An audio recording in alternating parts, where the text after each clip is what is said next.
Assalamualaikum warahmatullahi wabarakatuh. Yang saya hormati Bapak dosen pengantar manajemen Dr. Ki Haji Fatul Aminuddin MM.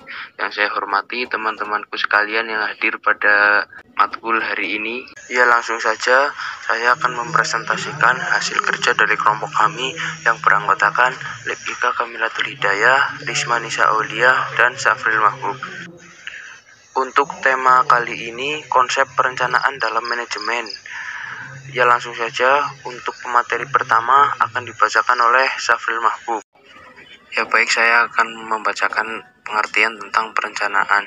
Dalam manajemen, perencanaan adalah proses mendefinisi tujuan organisasi, membuat strategi untuk mencapai tujuan itu, dan mengembangkan rencana aktivitas kerja organisasi. Perencanaan merupakan proses terpenting dari semua fungsi manajemen, karena tanpa perencanaan, fungsi-fungsi lain, pengorganisasian, pengarahan, dan pengontrolan tak akan dapat berjalan. Rencana dapat berupa secara informal atau rencana formal. Rencana informal adalah rencana yang tidak tertulis dan bukan merupakan tujuan bersama anggota satu organisasi.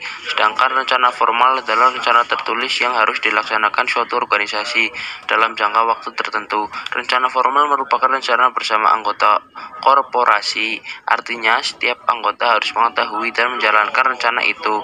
Rencana formal dibuat untuk mengurangi ambiguitas dan menciptakan kesepahaman tentang apa yang harus dilakukan. Perencanaan kembali terkadang dapat menjadi faktor kunci pencapaian sukses akhir. Oleh karena itu, perencanaan harus mempertimbangkan kebutuhan fleksibilitas agar mampu menyesuaikan diri dengan situasi dan kondisi yang baru secepat mungkin. Perencanaan juga merupakan pemikiran kegiatan-kegiatan apa saja sebelum dilaksanakan. Berbagai kegiatan ini biasanya didasarkan pada berbagai metode rencana atau logika, bukan hanya atas dasar dugaan atau firasat.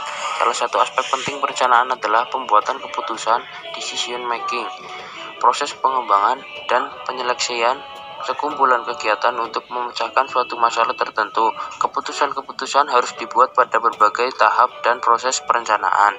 Selanjutnya, 4 tahap dasar perencanaan. Tahap yang pertama, menentukan tujuan atau serangkaian tujuan. Perencanaan dimulai dengan keputusan-keputusan tentang keinginan atau kebutuhan organisasi atau kelompok kerja.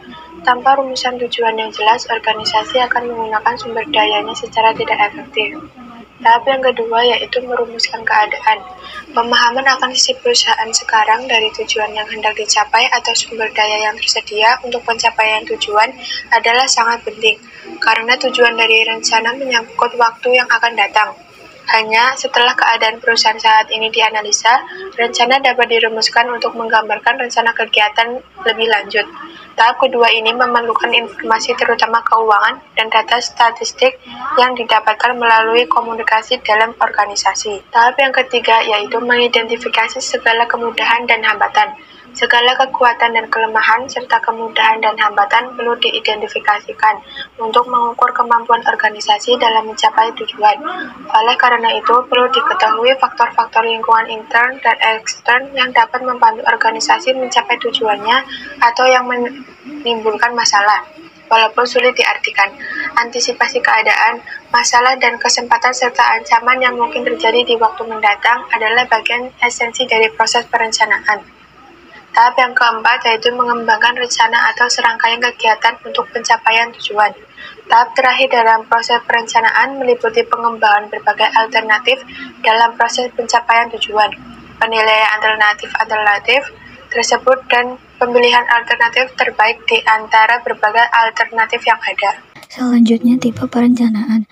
Dalam perencanaan terdapat beberapa tipe perencanaan, diantaranya perencanaan strategi, kebutuhan jangka panjang dan menentukan komprehensif yang telah diarahkan, menentukan tujuan untuk organisasi, kegiatan apa yang hendak diambil, sumber-sumber apa yang diperlukan untuk mencapainya. Selanjutnya, perencanaan operasional, kebutuhan apa saja yang harus dilakukan untuk mengimplementasikan perencanaan strategi untuk mencapai tujuan strategi tersebut.